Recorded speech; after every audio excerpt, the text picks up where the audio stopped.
2019. In this lovely morning, I would like to thank all my loyal viewers who helpfully watched this video in fulfillment of duties, namely delivering material with the title Government Policy in the World of Education During the Pandemic.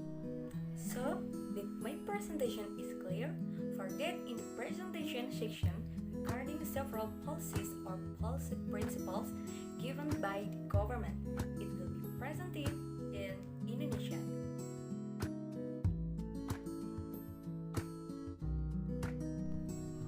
Every country in the world is paying full attention to overcoming coronavirus disease 2019 or COVID-19. This is all because COVID-19 has become a pandemic for people around the world and has claimed many human lives.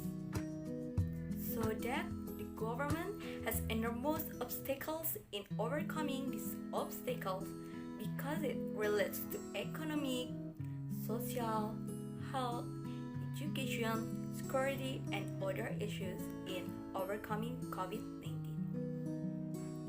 So, here it is necessary to have good cooperation between the government and community members in order to break the chain of the spread of COVID-19 on a large and wide scale so that the virus is powerless to spread to other citizens of society.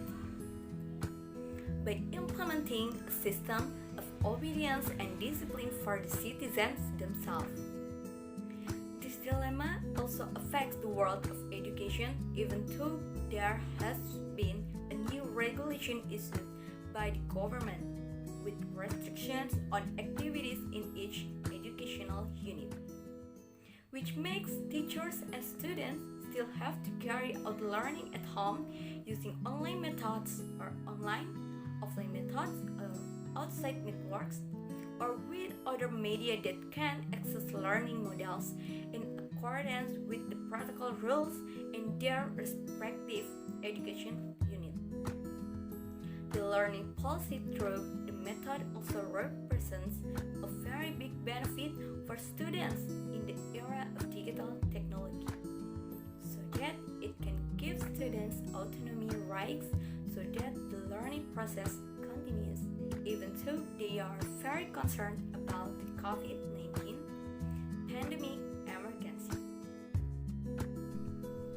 Therefore, regulation or policies made by the government in the process of course have gone through several stages if we relate it to the contents of a book entitled A Biased Radar for Responsible Policy Making. There is a section that explains that scientific veracy, considering the future of science and technology. It explains show veracy methods give advisor insight into how scientific and technological developments may impact society, often unintendedly and over a detailed scheme stated for investigating all such foreseeable impacts from the wide range 300 degrees of perspective. It also describes the use of future scenarios in exploring possible future impacts of today's development. As the opinion of Karl Schroeder, foresight is not about predicting the future, it's about minimizing surprise. Foresight is a methodology for systematically thinking about the future by envisioning a wide range of possible futures, from likely to very unlikely and from desirable to undesirable, and mapping paths likely to lead to or away from them. So, foresight exercises are designed to enable advisors and policymakers to steer towards a desirable future and respond proactively to it by crafting policies to meet its challenges. So, from the information information about us, we can know that the government has also made every effort to design the process of online learning activities, but utilizing existing technology in the current era, because it is not possible that in a learning activity it should be stopped just like that. Therefore, the government has reviewed it first and also considered both problems, obstacles, or other things in the future in this online learning process. So, that the next explanation will discuss what policies that government has made to assist in online learning activities. Okay, next I will present some of the policies provided by the government in online learning activities. The first, display can be seen that there is a pattern of higher education learning in the school year 2020-2021. It was explained that the 2020-2021 academic year will still start in August 2020. Then the learning method in all zones must be implemented online. And finally, there are priority activities with health protocols. On the second appearance, the government issued the principles of education policy during a pandemic. This was made because the health and safety of students, educators, education personnel, families, and the community were the top priority in determining learning policies. But not only that, the government also issued 3 policies that support students and schools affected by COVID-19. Here I will explain a little about what these policies are. First, their Institution Adjustment Policy, or UKT. The Ministry of Education and Culture regulates the mechanism for adjusting tuition fees. Through the Ministry of Education and Culture Regulation, or Permendikbud number 25 of 2020 concerning higher education operational cost unit standards in state universities within the Ministry of Education and Culture. This regulation also aims to provide tuition waivers for state university students who face financial constraints during the COVID-19 pandemic.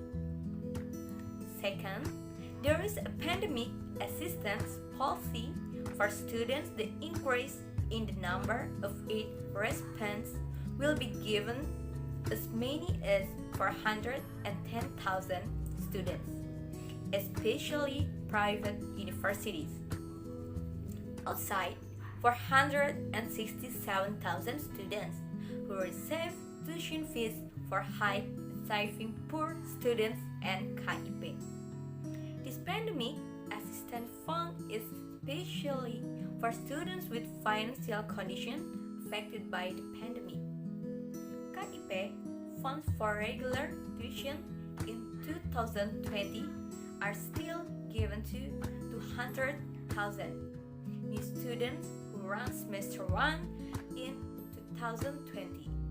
The Bidikmisi funds will continue for students who continue their studies in 2020 and continue to run the affirmation program for higher education with the target 267,000 students.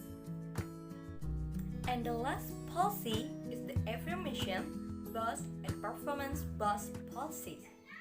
This year, for the first time, private schools that need the most or receive assistance through bus affirmations and bus performance.